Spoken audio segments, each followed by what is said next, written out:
Hey everybody, welcome to video 10 and the final video of the Guitar Chords 101 course.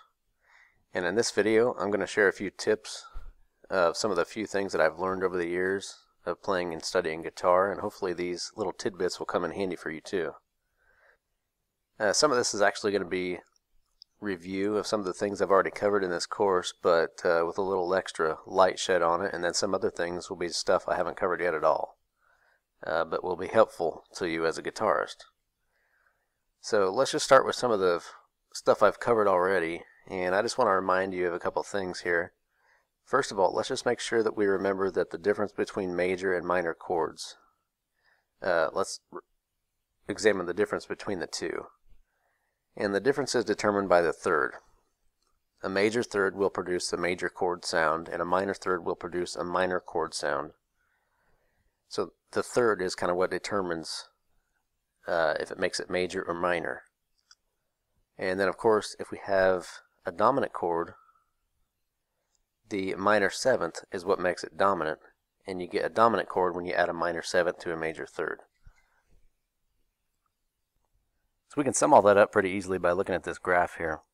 You can see in the second column that the third and seventh interval are both major. And then the third column over, the minor seventh chord, both the third and seventh interval are both minor. And then the dominant chord in the last column over has a major third and a minor seventh. Okay, with that being said, let's talk about the concept of guide tones. Haven't really talked on this too much yet, but I mentioned a while back that some chords are played without a root note. And it's actually true that you don't even need a root note to obtain the sound you need from a chord.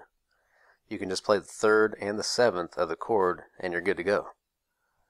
The third and seventh are called guide tones of a chord because they are what determine the chord quality.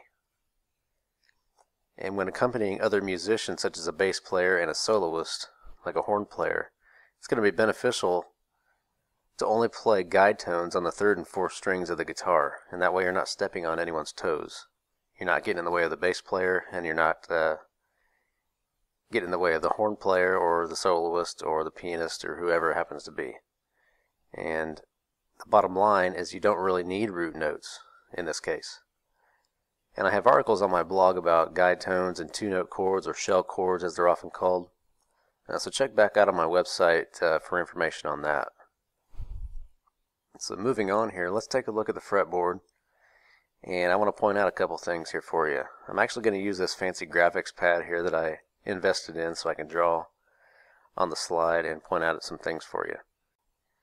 So first of all, take note that the intervals on the, if we go from the 6th to the 5th string, the 5th to the 4th string, and the 4th down to the 3rd string, the intervals between the two of those strings are all the same. And we can use that to help figure out what an interval is quite easily.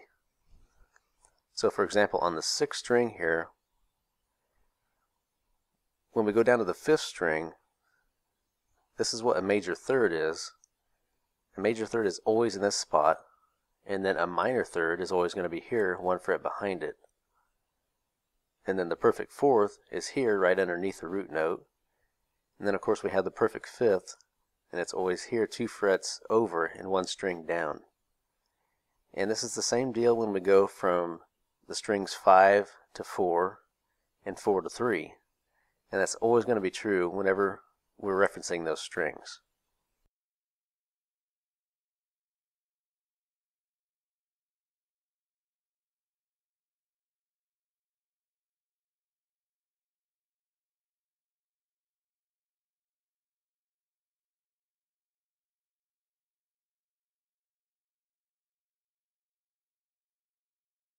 So now if we want to jump down 2 strings, it's always easy to remember where the minor seventh is in relation to the root.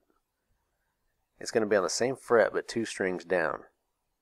And the major seventh is always up 1 fret from that, and then the octave, of course, is 2 frets up from the root and 2 strings down.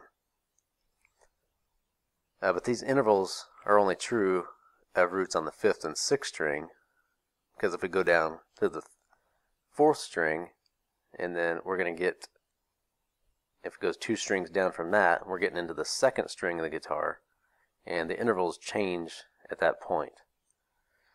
So those are a couple things that are useful. It's especially important to know where those flat sevenths are, because you're going to be using that shape or that interval quite often when it comes to creating dominant chord shapes. In fact, if we take a look here, we can see that this little, it's almost like a V shape. We take it, we have the root note here, and then we go back a fret, down a string, and then we have a major third. Then we go up a fret and down another string, and then we have that dominant shape. So we have the root, major third, and minor seventh, and that is what forms a dominant chord. So we're only using the root here, the major third, and then the minor seventh, and that gives us the chord quality that we need. So that's also true if you move the root down to the fifth string, and then you can play the remaining notes on the fourth and third string. Same shape, that V shape that I was talking about. It's a very common shape in jazz, and it's just important to get familiar with that shape because you'll be playing it often, especially in 2-5-1 progressions.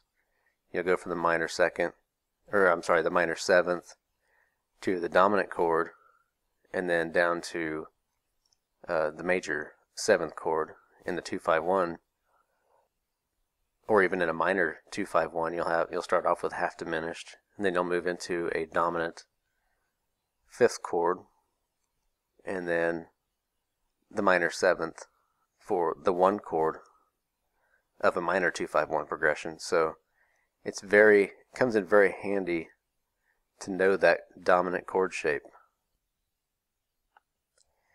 Anyway, I could go on forever giving you tips about how to play chords on the guitar, but I think I'm at a point here where I'm going to wrap up this course and say thank you to all those of you who stuck it out with me here to the end. And I've made a sincere and honest effort to help you understand and get a grasp on chords and chord theory in these videos, and if it's helped you at least a little bit, then I feel I've done my job. So once again, thank you, and I'll talk to you on my blog, jazzguitartips.com.